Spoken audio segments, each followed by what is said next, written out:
Hello everyone, welcome to Swati learning academy. Friends, आज हम लोग देखने वाले हैं साइंस यानी विज्ञान को। यह सीटेट पेपर 2 वालों के लिए है। साथ ही साथ अगर आप इसका पीडीएफ चाहते हैं तो इस वीडियो के डिस्क्रिप्शन में टेलीग्राम चैनल का लिंक दिया गया है, जहां जाकर आप इसे डाउनलोड कर सकते हैं और पढ़ सकते हैं। तो चलिए शुरू करते हैं आज की क्लास को। देखिए, इससे पहले की क्लास में हमने स्वपोषी, विषमपोषी, इसके साथ ही साथ प्रकाश संश्लेषण आदि की चर्चा की थी। और आज हम लोग जानेंगे सहजीविता क्या है, मृतजीविता क्या है और परजीविता क्या है। इन सभी चीज़ों के बारे में हम लोग चर्चा करेंगे। देखिए, सबसे पहले हम लोग शैवाल के बारे में जानते हैं।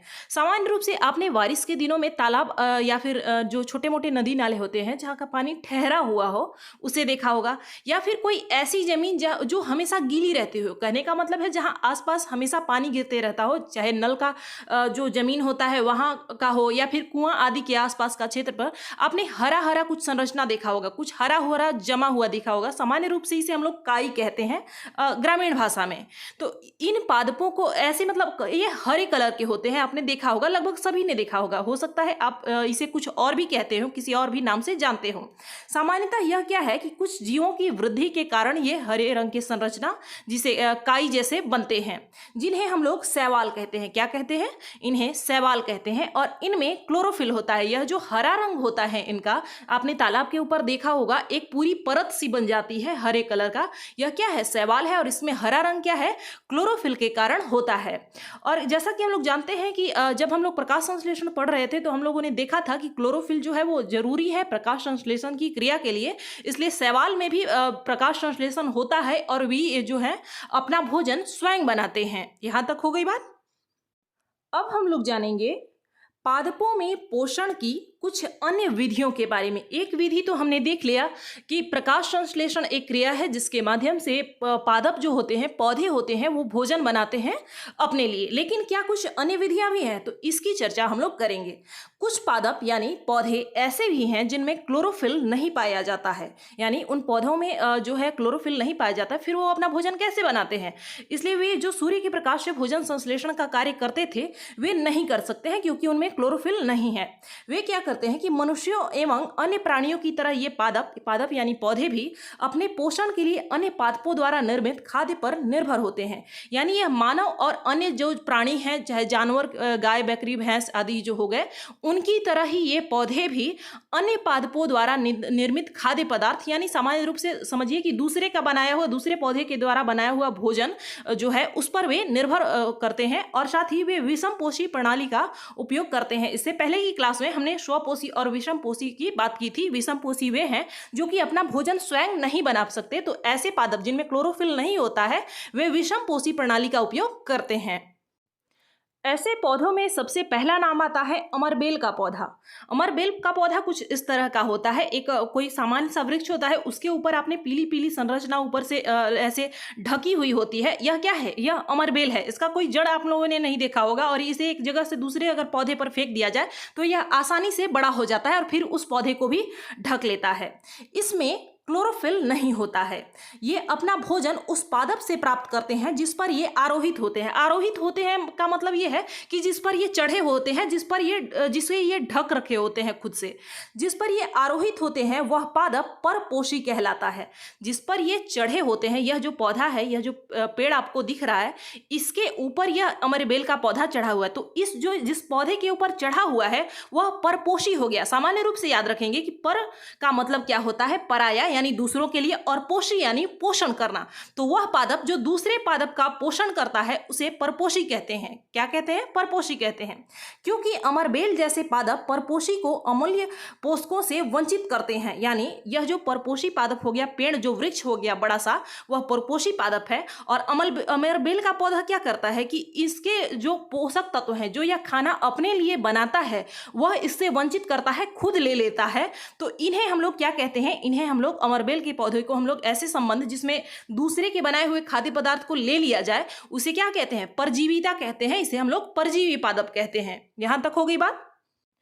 अब अगर यहाँ तक भी ना समझ में आए तो सामान्य रूप से समझिए, जैसे अगर आपका दोस्त है और उसने अपने लिए खुद के लिए कुछ अच्छा सा व्यंजन बनाया है और आपने उसे खा लिया, तो क्या हो गया, आप परजीवी हो गए। और वो क्या हो गया, वो जो फ्रेंड है जो ये खाना बनाया था खुद के लिए, वह क्या हो गया, वो परपोषी हो गया, उसने दूसरे का पोषण किया और जिसका हमने छीन के खाया है ना, हमें क्या कहा जाएगा, परजीवी कहा जाएगा।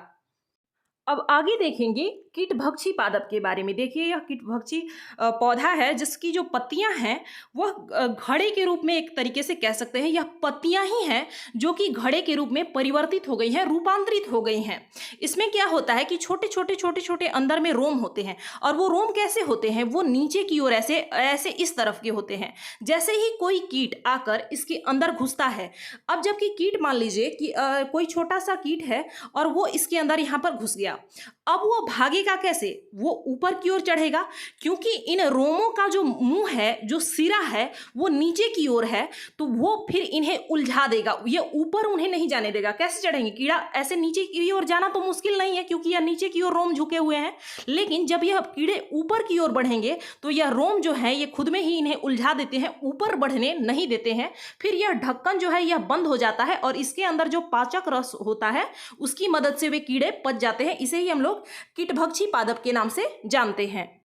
जैसा कि इनके बारे में यहाँ पर दिया हुआ है कि कुछ ऐसे पादप यानी पौधे भी हैं जो कि कीटों को पकड़ते हैं तथा उन्हें पचा जाते हैं, इसलिए वे घड़े के समान दिखाई देने वाली संरचना वास्तव में उनकी पत्ती का रूपांतरित भाग है, यानी पत्तियों का ही परिवर्तित हुआ भाग है। पत्ते का जो शीर्ष है, शीर्ष का मतलब है ऊपरी भाग, घड़े का ढक्कन बनाता है और घड़े के अंदर अनेक रोम होते हैं जो कि नीचे की ओर ढल के रहते हैं। जैसा कि मैंने बताया कि वो नीचे की ओर रहते हैं, और अर्थात उन वो जो है वो अधोमुखी होते हैं, नीचे की ओर होते हैं।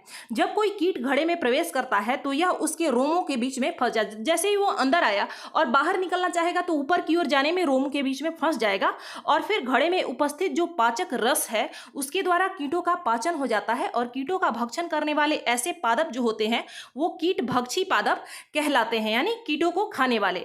वीनस फ्लाई ट्रैप तथा संड्यूस जो है वो कीट भक्षी पादपों के उदाहरण है। देखिए यहाँ से प्रश्न पिछली बार पेपर 1 ईवीएस में पूछा गया था कि वीनस फ्लाई ट्रैप और संड्यूस नाम दिया हुआ था और एक दो और पौधे का नाम दिया हुआ था, और उसमें से चयन करना था कि कौन सा जो है वो कीटभक्षी पादप है, इसलिए आप लोग अच्छे से याद कर लेंगे।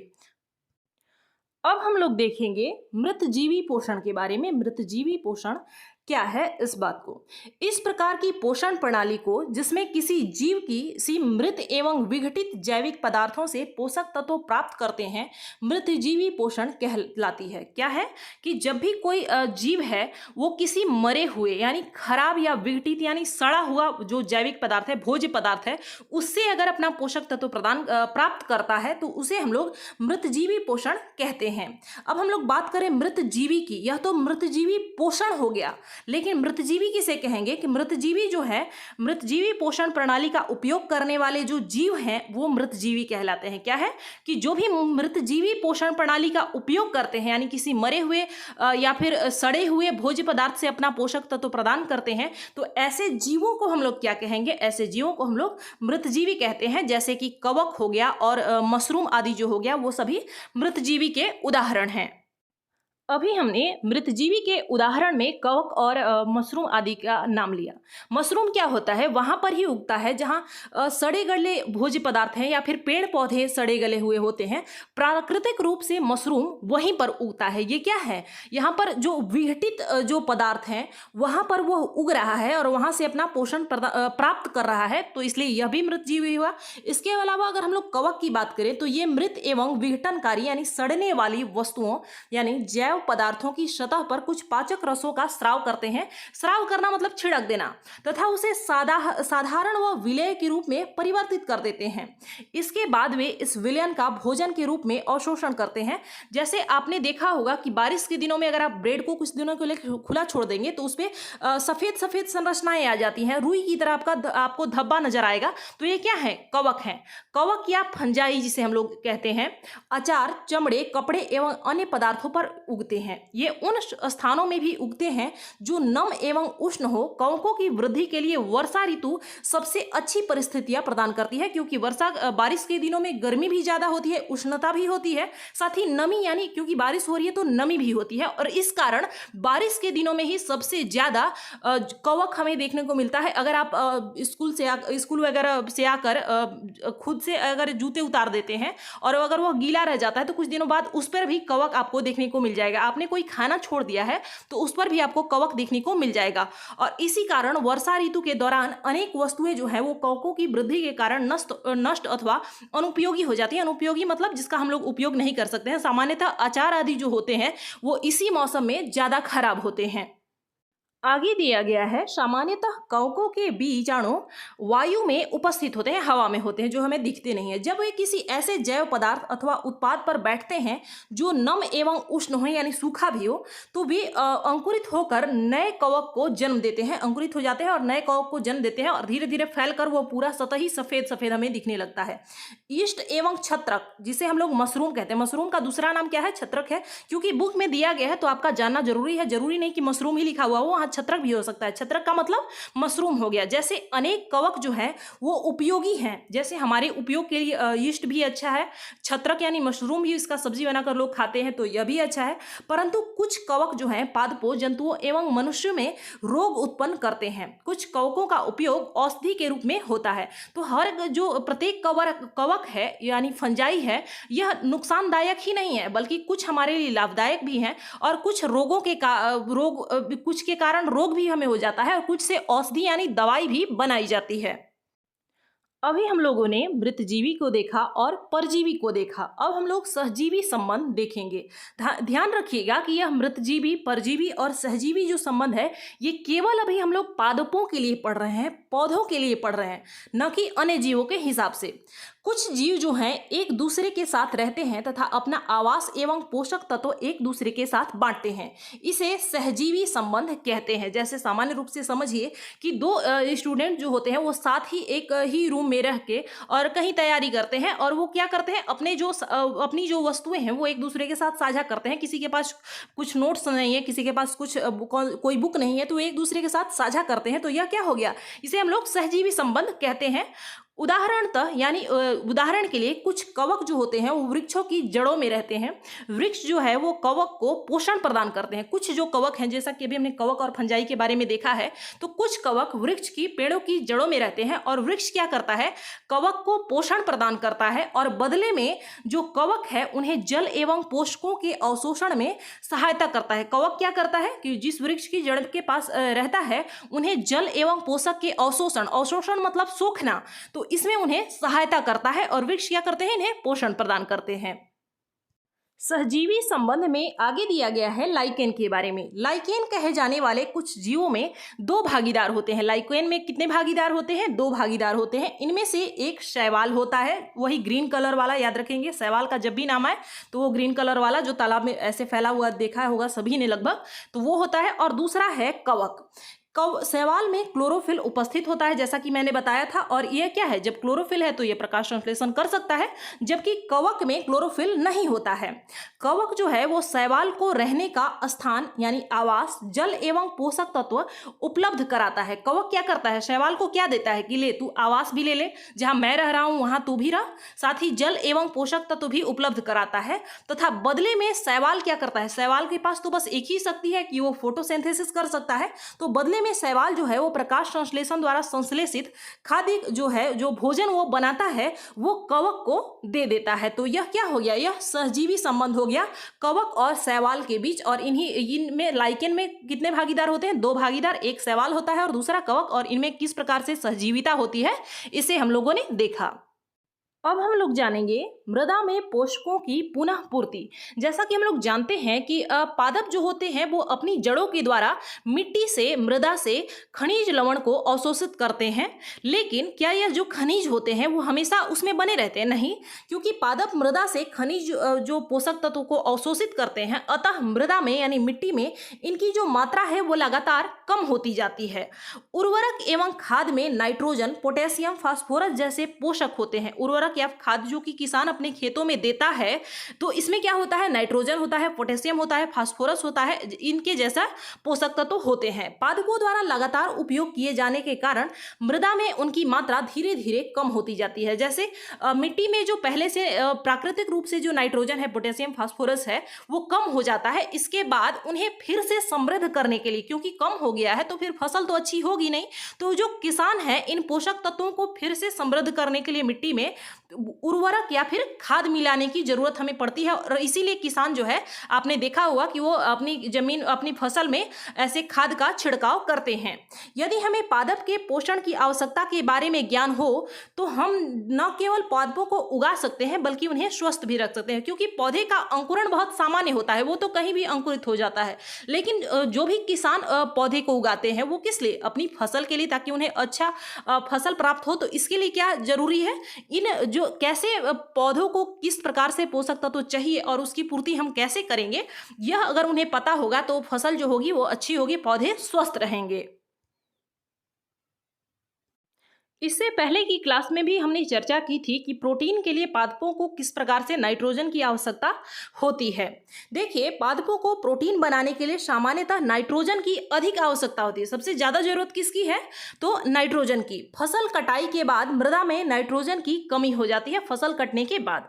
यद्यपि वायु में नाइट्रोजन जो गैस है वो प्रचुर मात्रा में उपलब्ध होती है, लेकिन पादप जो होते हैं, पौधे होते हैं, इसका उपयोग उस प्रकार से करने में असमर्थ होते हैं जैसे कार्बन डाइऑक्साइड उपयोग करते हैं। जैसे कि सामान्य रूप से जो कार्बन डाइऑक्साइड होता है वो रंध्र के द्वारा, पत्तियों के रंध्र के द्वारा चला जाता है और फिर भोजन बन जाता है, प्रकाश संश्लेषण की क्रिया हो जाती है। लेकिन जो वायुमंडल में नाइट्रोजन है उसका उसी रूप में उपयोग नहीं कर पाते हैं पौधे। यह मैंने पिछली क्लास में भी बताया था। पौधे जो है वो नाइट्रोजन को विलय रूप में ही अवशोषित कर सकते हैं। किस रूप में, विलय रूप में, विलयन के रूप में ही अवशोषित कर सकते हैं, जो घुलनशील हो। वो कुछ, ये जो वायुमंडलीय नाइट्रोजन है उससे वो अलग होता है। कुछ जीवाणु जो राइजोबियम कहलाते हैं, क्या कहलाते हैं, ध्यान रखेंगे, राइजोबियम कहलाते हैं, ये वायुमंडलीय नाइट्रोजन को विलेय पदार्थों में परिवर्तित कर सकते हैं। यानी वायुमंडल में जो गैस है, नाइट्रोजन है, उसे विलेय पदार्थों में बदल सकते हैं। और यह तो पौधों के लिए अच्छा होता है, परंतु राइजोबियम जो है अपना भोजन स्वयं नहीं बना सकते। क्या कर सकते हैं, ये केवल वायुमंडलीय जो गैस है, नाइट्रोजन है, उसे विलेय नाइट्रोजन में बदल सकता है, लेकिन ये अपना भोजन नहीं बना पाता है। ये जो है, ये चना, मटर, मूंग, सेम तथा अन्य फलीदार पादपों की जड़ों में रहते हैं। किसके जड़ों में, जिन जो फलीदार पौधे हैं, चाहे वो चना हो, मटर हो, मूंग हो, सेम हो, या फिर अरहर की फसल हो, ऐसी जो सामान्यतः दालें होती हैं वो फलीदार ही होती हैं, तो उनकी जड़ों में ये पाया जाता है तथा उन्हें नाइट्रोजन की आपूर्ति करते हैं, क्योंकि ये नाइट्रोजन को विलेय में बदल देते हैं। और ये जड़ों से जो पौधे होते हैं, जो दालें होती हैं, वो क्या करती हैं कि उसका अवशोषण कर लेती हैं। अधिकतर दाल जो होता है वो फलीदार पादपों से ही प्राप्त होता है। जैसे अरहर की बात करें, मूंग की बात करें, और सेम, मटर, ये सभी क्या है, ये सभी दालें हैं। और ये क्या करती हैं, ये फलीदार होती हैं, जिसमें फली हो, बाली नहीं होता। जैसे कि धान में, गेहूं में जो बालियां होती हैं उस प्रकार से तो नहीं होता है ये। इसके बदले पादप क्या करते हैं कि राइजोबियम जीवाणु को आवास एवं खाद्य प्रदान करते हैं। आवास कैसे, क्योंकि ये राइजोबियम उनकी जड़ों में रहते हैं, और साथ ही खाद्य भी प्रदान करते हैं। और राइजोबियम क्या करता है कि इनके बदले जो नाइट्रोजन होता है, वायुमंडलीय नाइट्रोजन, उसे विलेय नाइट्रोजन में बदल देता है। तो यह भी एक प्रकार का सहजीवी संबंध ही है, क्योंकि राइजोबियम भी पौधों के लिए कार्य कर रहा है और पौधे भी इसे कुछ प्रदान कर रहे हैं। यानी कि इनमें सहजीवी संबंध होता है, राइजोबियम में और पौधों में। इस संबंध का किसानों के लिए विशेष महत्व है। दालों की फसलों के लिए उन्हें मृदा में नाइट्रोजन उर्वरक देने की आवश्यकता नहीं होती। अगर आपने अपनी भूमि में, अपनी जमीन में मूंग, अरहर आदि का जो फसल आपने उगाया है, तो फिर आपको अलग से नाइट्रोजन वाला उर्वरक, यानी जिस उर्वरक में, जिस खाद में नाइट्रोजन की मात्रा है, उसे अलग से देने की जरूरत नहीं रहती है। और यही नहीं, दाल की फसल उगाने के बाद, यानी ये फसल कट जाने के बाद भी अगली फसल के लिए सामान्य उर्वरकों की आवश्यकता नहीं रहती। यानी अगली फसल के लिए भी हमें उर्वरक की आवश्यकता नहीं रहती। तो देख सकते हैं कि यह हमारे लिए, किसानों के लिए, जो खेती वगैरह करते हैं उनके लिए यह कितना फायदेमंद है। तो फ्रेंड्स, इस क्लास में बस इतना ही। अगर आपको कहीं पर भी कोई भी डाउट है तो आप पूछ सकते हैं कमेंट करके। मिलते हैं अगली क्लास में। धन्यवाद।